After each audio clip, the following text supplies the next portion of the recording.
আসসালামু আলাইকুম। ষষ্ঠ শ্রেণীর শিক্ষার্থী বন্ধুরা, তোমাদেরকে ইজি লার্নিংয়ের পক্ষ থেকে স্বাগত জানাই। আজকের ভিডিওতে তোমাদের নতুন ইংরেজি বইয়ের 64 পেজের সমাধান করে দিচ্ছি। এখানে তোমরা দেখতে পাচ্ছ বলছে যে match the words in column A with their meanings in column B.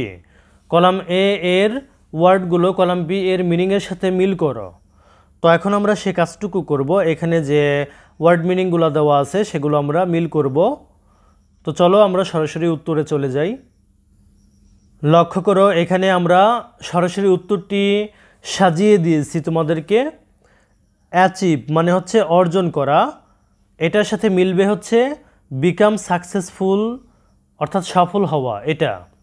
তারপরে লক্ষ্য করো 2 নম্বর রিপেয়ার মানে মেরামত করা, এটা হচ্ছে ফিক্স ঠিক করা। 3 নম্বর ইনজাস্টিস মানে অবিচার, এটার সঙ্গে মিলবে হচ্ছে when someone doesn't get his right যখন কারো অধিকার পূরণ হয় না এটা। তারপরে 4 নম্বর লক্ষ্য করো কেম ফরওয়ার্ড মানে সামনে এলো, এটা হবে an offer to do something কিছু করার প্রস্তাব। 5 নম্বর স্যাংশন মানে হচ্ছে অনুমোদন, এটা হবে গিভ অফিসিয়াল পারমিশন অর্থাৎ আনুষ্ঠানিক অনুমতি দেওয়া। এরপরে 6 নম্বর দেখো রেপুটেশন মানে হচ্ছে সুনাম, এটা হবে ফেম, ফেম মানে সুনাম বা খ্যাতি। পজিশন মানে হচ্ছে পদবি, এটা হবে।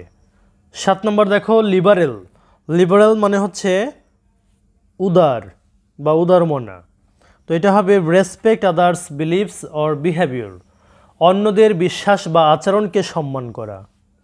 8 নম্বরটি লক্ষ্য করো হারমোনি মানে হচ্ছে ঐক্য, এটা হবে a situation where anything is right and peaceful একটি পরিস্থিতি যেখানে সব কিছুই সঠিক ও শান্তিপূর্ণ।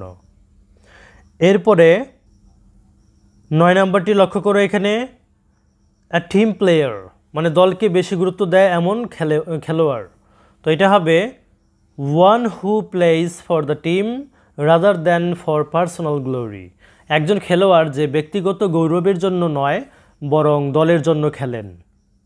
তো প্রিয় শিক্ষার্থী বন্ধুরা, যদি ভিডিওটি ভালো লাগে অবশ্যই শেয়ার করে দিবে। ধন্যবাদ সবাইকে সাথে থাকার জন্য।